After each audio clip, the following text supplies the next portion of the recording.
Frank മുള്ളറിൻ്റെ calibre number FM7000 mechanical chronograph മൂവ്മെൻറ്റിൻ്റെ അസംബ്ലിങ്ങും പാർട്സുകളെ പരിചയപ്പെടുത്തുന്ന വീഡിയോ ആണിത്. ആദ്യം ഫിറ്റ് ചെയ്യുന്നത് ഇതിൻ്റെ പവർ ഹൗസാണ്. അത് കംപ്ലീറ്റ് ബാരൽ എന്ന് പറയും. അതിനകത്ത് മെയിൻ സ്പ്രിങ്, ആർബർ എല്ലാം കൂടി ഒരു സെറ്റാണ്. പിന്നീട് എസ്കേപ്പ് വീലിന് ശേഷം സെക്കൻഡ് വീൽ, തേർഡ് വീൽ, പിന്നീട് ഗ്രേറ്റ് വീൽ, അതിനുശേഷം സ്റ്റോപ്പർ ലിവർ, അതിനുശേഷം ട്രെയിൻ വീൽ ബ്രിഡ്ജാണ്. ഈ വീലുകളുടെ ഫുള്ള് ബ്രിഡ്ജാണ് വെക്കുന്നത്. ബ്രിഡ്ജും അതിൻ്റെ സ്ക്രൂ ചെയ്ത് മുറിക്കിയതിന് ശേഷം ക്രൗൺ വീൽ ഫിക്സ് ചെയ്യും. ക്രൗൺ വീൽ കോറാണ് പിന്നെ ഫിക്സ് ചെയ്യുന്നത്. പിന്നീട് അതിൻ്റെ സ്ക്രൂസും. അതിനുശേഷം റാച്ചറ്റ് വീൽ വെച്ചതിന് ശേഷം റാച്ചറ്റ് വീലിൻ്റെ സ്ക്രൂ ഫിക്സ് ചെയ്യും. അതിന് ശേഷം അതർ സൈഡാണ് നമ്മൾ ഇനിയും ഫിറ്റ് ചെയ്യുന്നത്, ഡയൽ സൈഡിൽ ആദ്യം ഫിറ്റ് ചെയ്യുന്നത് സ്ലൈഡിംഗ് പിനിയനാണ്. ക്ലച്ച് വീൽ എന്ന് ഇതിന് പറയും. അതിനുശേഷം winding pinion. Sliding pinion assemble ചെയ്ത് കീസ്റ്റം വെച്ചതിന് ശേഷമാണ് യോക്ക് സ്പ്രിങ് ഫിറ്റ് ചെയ്യുന്നത്. സെറ്റിംഗ് ലിവർ, പിന്നീട് ഫിറ്റ് ചെയ്യുന്നത് yoke ബാറാണ്.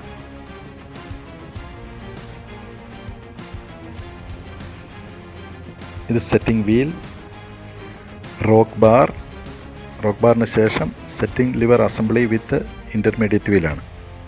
Setting lever assembly screw ചെയ്ത് മുറിക്കിയതിന് ശേഷം കാനൺ പിനിയനാണ് ഫിറ്റ് ചെയ്യുന്നത്. കാനൺ പിനിയന് ശേഷം വീണ്ടും നമ്മൾ റെഗുലേറ്റർ സൈഡിലേക്ക് പോവുകയാണ്.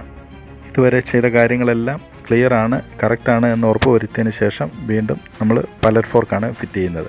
പലറ്റ് ഫോർക്ക് കറക്റ്റായിട്ട് പ്ലേസ് ചെയ്ത് അതിൻ്റെ കവർ വെച്ച് ആ ബ്രിഡ്ജ് സ്ക്രൂ ചെയ്ത് ടൈറ്റ് ചെയ്യും. പിന്നീട് കംപ്ലീറ്റ് ബാലൻസ് ഫുൾ അസംബ്ലിയാണ്. Complete balance, hair spring, shock absorber എല്ലാം ആ ഒരൊറ്റ അസംബ്ലിക്കകത്ത് ഉണ്ട്. അതിനുശേഷം അതിൻ്റെ സ്ക്രൂ ചെയ്ത് ടൈറ്റ് ചെയ്യും. ഇനി ഈ വാച്ചിൻ്റെ ക്രോണോഗ്രാഫ് ഏരിയയിലേക്കാണ് നമ്മൾ പോകുന്നത്. അത് ഏറ്റവും മോസ്റ്റ് കോംപ്ലിക്കേഷൻ ഏരിയ ആണ്. ആദ്യം ഹാമർ കം ജമ്പർ, അതിനുശേഷം ക്രോണോഗ്രാഫ് കാം, പിന്നീട് D10 ഹവർ ഹാമർ, അതിനുശേഷം ക്രോണോഗ്രാഫ് പുഷ് ബട്ടണുകൾക്ക് ആക്ഷൻ നൽകുന്ന ക്ലിക്കാണ് operating lever spring. Operating lever spring കറക്റ്റായിട്ട് പ്ലേസ് ചെയ്തതിന് ശേഷം ഓപ്പറേറ്റിംഗ് ലിവർ ഫിറ്റ് ചെയ്യുകയാണ്. പിന്നീട് ഓപ്പറേറ്റിംഗ് ലിവർ സ്ക്രൂ ചെയ്ത് ടൈറ്റ് ചെയ്യുകയാണ്. ഈ സ്ക്രൂ എല്ലാം വ്യത്യസ്തമായ സ്ക്രൂകളാണ്. അതിനുശേഷം നമ്മൾ ഫിറ്റ് ചെയ്യുന്നത് മിനിറ്റ് കൗണ്ടറാണ്. Minute counter driving wheel. ഈ മിനിറ്റ് കൗണ്ടർ ഡ്രൈവിംഗ് വീൽ എന്ന് പറഞ്ഞു കഴിഞ്ഞാൽ വാച്ചിൻ്റെ ക്രോണോഗ്രാഫ് സെക്ഷനിലെ മിനിറ്റ് കൗണ്ടറെ ഡ്രൈവ് ചെയ്യിക്കുന്ന വീലാണ്. അതിനുശേഷം അതിൻ്റെ ലോക്ക്. റാച്ചറ്റ് ഡ്രൈവിംഗ് വീൽ കറക്റ്റായിട്ട് പ്ലേസ് ചെയ്തതിന് ശേഷം അടുത്തത് ക്രോണോഗ്രാഫ് ബ്രിഡ്ജ്, റിഡക്ഷൻ വീൽ. പിന്നീട് ഫിറ്റ് ചെയ്യുന്നത് ഈ വാച്ചിലെ ഏറ്റവും സെൻസിറ്റീവ് ആയ ഒരു പാർട്സാണ്. ക്രോണോഗ്രാഫ് വീൽ ഫ്രിക്ഷൻ എന്നാണ് അതിൻ്റെ പേര്. അത് കറക്റ്റ് അവിടെ ഒരു പ്ലേസ് ചെയ്യേണ്ട ഒരു ഏരിയ ഉണ്ട്. കറക്റ്റായിട്ട് അവിടെ പ്ലേസ് ചെയ്തതിന് ശേഷം ക്രോണോഗ്രാഫ് വീൽ വളരെ ലോങ് വീലാണ്. അത് ക്രോണോഗ്രാഫ് ഫ്രിക്ഷൻ്റെ നടുക്കൂടിയാണ് കടന്നു പോകുന്നത്. പിന്നീട് ഓസിലേറ്റിംഗ് പിനിയൻ കറക്റ്റ് വെച്ചതിന് ശേഷം ക്ലച്ചിൻ്റെ പൊസിഷനിങ് കുറച്ച് കോംപ്ലിക്കേറ്റഡ് ആണ്. അതിനുശേഷം ക്രോണോഗ്രാഫിൻ്റെ മിനിറ്റ് കൗണ്ടർ വീലാണ് വയ്ക്കുന്നത്. Minute counter wheel correct place ചെയ്തതിന് ശേഷം അതിൻ്റെ action click minute counter wheel jumper. പിന്നീട് സെറ്റ് ചെയ്യുന്നത് ക്രോണോഗ്രാഫ് ഹാമറാണ്.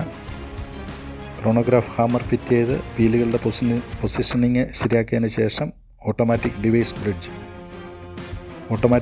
ബ്രിഡ്ജ് കറക്റ്റ് പൊസിഷൻ കറക്റ്റാക്കി സ്ക്രൂ ചെയ്ത് മുറിക്കിയതിന് ശേഷമാണ് ഹാമർ സ്പ്രിങ് വയ്ക്കുന്നത്. ക്രോണോഗ്രാഫ് ഹാമർ സ്പ്രിങ് ബേസിൽ ഉറപ്പിച്ചതിന് ശേഷം പ്ലേറ്റുകളിൽ പോറൽ വീഴാതെ ഒരു പെഗ്വുഡ് കൊണ്ട്, ഒരു വുഡൻ പാർട്ട് കൊണ്ട് ആക്ഷൻ ക്ലിക്ക് നമ്മൾ താഴേക്ക് വലിച്ചിടുകയാണ് ചെയ്യുന്നത്. ക്രോണോഗ്രാഫ് നമ്മൾ സ്റ്റാർട്ട് ചെയ്യുമ്പോഴും സ്റ്റോപ്പ് ചെയ്യുമ്പോഴും ഓസിലേറ്റിംഗ് പിനിയൻ ക്രോണോഗ്രാഫ് സെക്കൻഡിലേക്ക് ക്യാച്ച് ചെയ്യുന്നതും അതിൽ നിന്ന് ഗ്യാപ്പ് വന്ന് മാറി നിൽക്കുന്നതും നമുക്ക് ഡീറ്റെയിൽഡായിട്ട് ഇവിടെ കാണാം.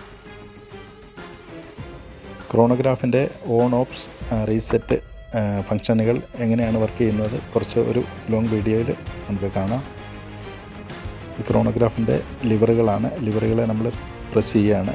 ഓൺ ചെയ്യും, ഓഫ് ചെയ്യും, പിന്നീട് റീസെറ്റ് ഇപ്പുറത്തെ സൈഡാണ്. റീസെറ്റ് ചെയ്യുമ്പോൾ ക്രോണോഗ്രാഫ് ഹാൻഡ്, സെക്കൻഡ് ഹാൻഡും എല്ലാ ഹാൻഡുകളും 0യിലേക്ക് സിങ്കർണൈസ് ചെയ്ത് വരും. ക്രോണോ ഓൺ ആൻഡ് ഓഫ് ഒരു സ്വിച്ചാണ്. അടുത്ത സ്വിച്ചിൽ ക്രോണോയുടെ റീസെറ്റാണ്. FM 7000 അസംബ്ലിയിലെ അവസാന പാർട്ടാണിത്. പൂർണ്ണമായും പ്ലാറ്റിനം നിർമ്മിച്ച ഓസിലേറ്റിംഗ് വെയ്റ്റ്. Thank you.